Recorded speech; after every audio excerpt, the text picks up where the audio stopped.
डाळ बघितली की हमखास आपल्याला आठवण येते आमटी किंवा वरण. आता आमटीचे वरणाचे खूप प्रकार असतात, पण माझ्या घरी हे नेहमीच वरण बनवलं जातं, म्हणून मी तुम्हाला आज शेअर करते. जेव्हा वरण भाताचा कुकर लावला जातो तेव्हा हे वरण आमच्या घरी हमखास असतं.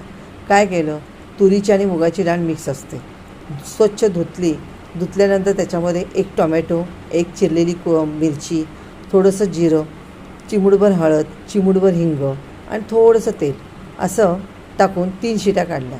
3 शिट्या काढल्यानंतर वरणाला फोडणी द्यायची होती. मग वरणामध्ये फोडणीसाठी मी काय केलं, थोडंसं तेल, थोडीशी मोहरी, जिरं, थोडंसं ठेचलेला लसूण आणि थोडंसं कढीपत्ता, थोडंसं हिंग आणि हळद, मस्तपैकी झणझणीत फोडणी तयार झाली. फोडणी तयार झाल्यानंतर वरून चवीनुसार मीठ झालं. उकळ आल्यानंतर वरून कोथिंबीर भुरभुरायला पाहिजेच, कारण ती असतेच. झालं वरण.